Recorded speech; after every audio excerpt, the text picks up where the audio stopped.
Well, hello, James and Cleo and Winnie, Sterling and Roman. Yes, it is time for the next story that I am going to read to you. No, Dad is not reading this. Mom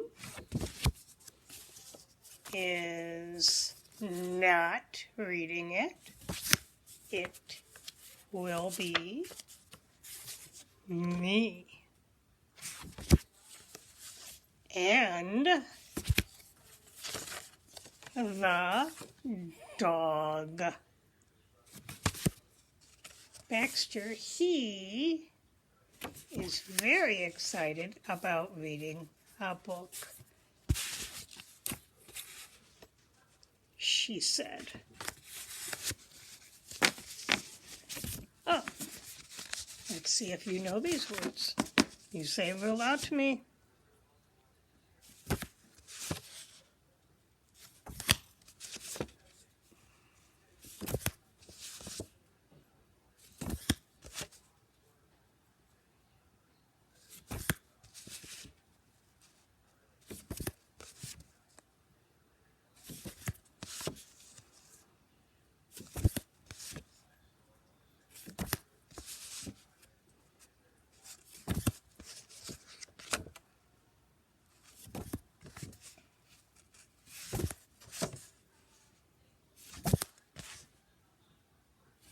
Today's book is The Little Engine That Could. Now, this is a very old story. In fact, it is 90 years old. So this is a story that your great-grandparents used to hear their parents read. And it is redone here with new pictures drawn by Dan Santat.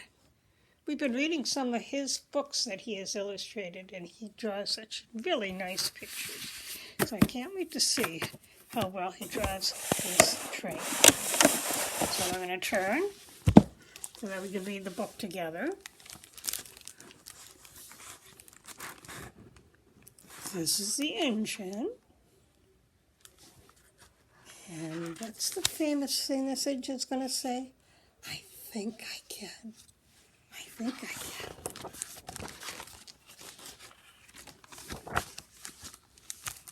Okay. Now, here we have a train, and it says, chug, chug, puff, puff, ding, ding, dong. The little train rumbled over the tracks. She was a happy little train, for she had such a jolly load to carry. Her cars were filled full of good things for boys and girls. Look at all those words we do. She and the, lots of words. And here are some of the things on the train. There were toy animals, giraffes with long necks, teddy bears with almost no necks at all, and even baby elephants. Then there were dolls, dolls with blue eyes and yellow curls, dolls with brown eyes and brown bob heads, the funniest little toy clown you ever saw. And there were cars full of toy engines, airplanes, tops, jackknives, picture puzzles, books, and every kind of thing a boy or a girl could want.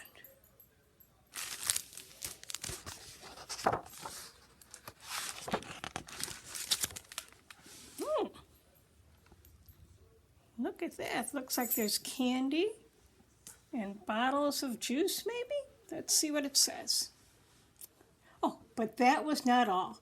Some of the cars were filled with all sorts of good things for boys and girls to eat. Big golden oranges, red-cheeked apples, bottles of creamy milk for their breakfast, fresh spinach for their dinner, peppermint drops, and lollipops. Ooh. Now, 90 years ago, we had all these fruits and lollipops, and milk came in bottles like this.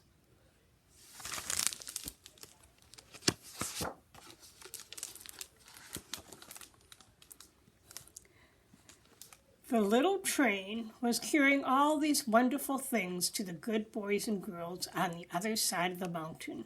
She puffed along merrily. Then all of a sudden she stopped with a jerk. She simply could not go another inch. She tried and tried, but her wheels would not turn. Look at that engine. Trying and trying and trying, but its wheels would not turn anymore.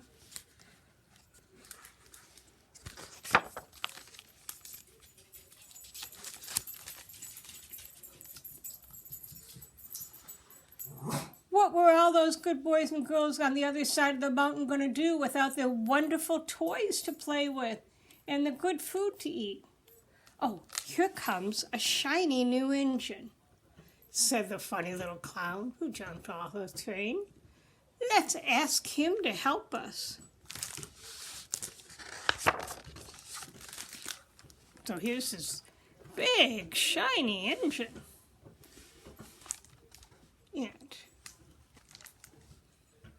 So all the dolls and toys cried out together, "Please, shiny new engine, won't you please pull our train over the mountain?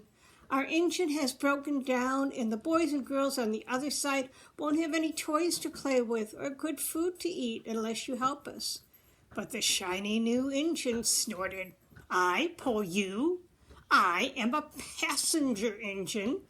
I have just carried a fine big train over the mountain with more cars than you've ever dreamed of. My train had sleeping cars with comfortable berths, a dining car where waiters would bring hungry people whatever they wanted to eat, and a parlor car where people would sit in soft armchairs and look out the big plate glass windows. I pull the likes of you? Indeed not."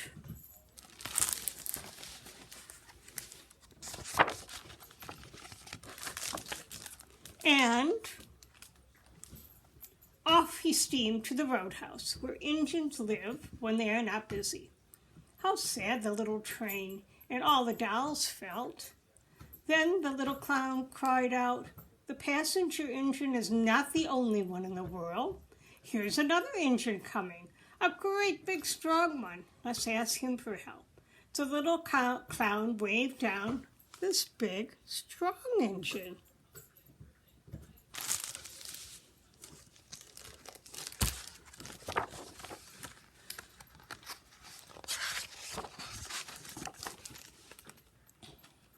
"Please, please, big engine," cried the dolls and the toys. "Won't you pull our train over the mountain? Our engine has broken down and the good little boys and girls on the other side won't have any toys to play with or good food to eat unless you help us." But the big strong engine bellowed, "I am a freight engine. I have just pulled a big train loaded with big machines over the mountain. These machines print books and newspapers for grown-ups to read. I am a very important engine. Indeed, I couldn't pull the likes of you." And the freight train puffed off indignantly to the roadhouse.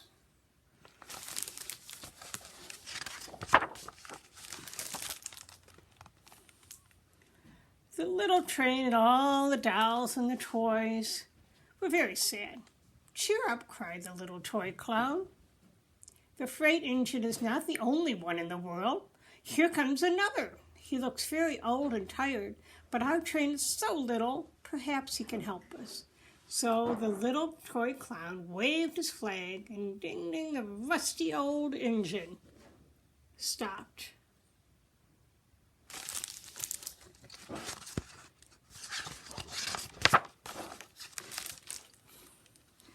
please, kind engine, cried the dolls and toys. Won't you please pull our train over the mountain? Our engine has broken down, and the boys and girls on the other side won't have any toys to play with or good food to eat unless you help us. But the rusty old engine sighed. I am so tired. I must rest my weary wheels. I cannot pull even a little train of yours over the mountain. I just cannot. I cannot. And off he rumbled to the roadhouse, chugging. I cannot.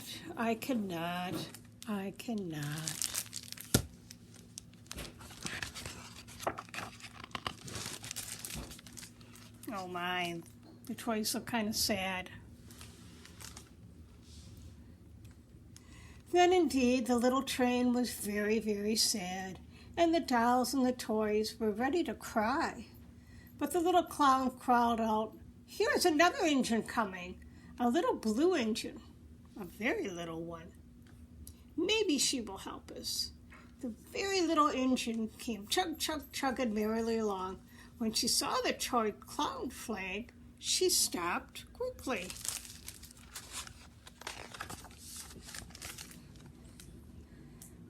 What's the matter, my friends? She asked kindly. Oh, little blue engine, cried the dolls and the toys, will you pull us over the mountain? Our engine has broken down and the good boys and girls on the other side won't have any toys to play with or good food to eat unless you help us. Please help us, little engine.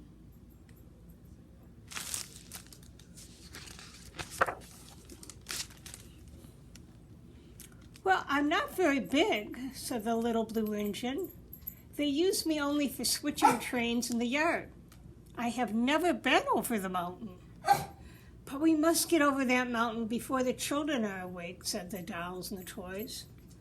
A very little engine looked up and saw the tears in the doll's eyes and thought of the good boys and girls on the other side of the mountain that wouldn't have any toys or food. So look at that big mountain. Ooh, that's a big mountain. So then she said, I think I can. And she hitched herself to that little train. And she tugged and pulled and tugged, and slowly, very slowly, they started up. There they are, with that little engine pulling them. The toy clown jumped aboard. All the dolls and toys began to smile and cheer. Puff, puff, chug, chug, went the little blue engine. I think I can.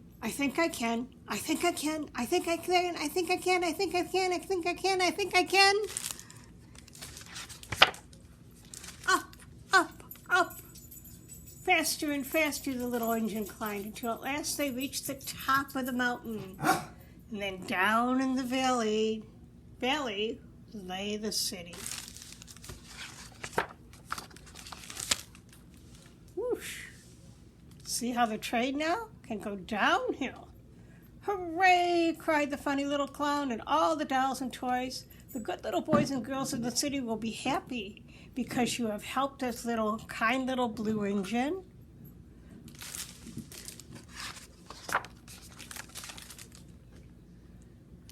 And the little blue engine smiled and seemed to say as she puffed along, I thought I could.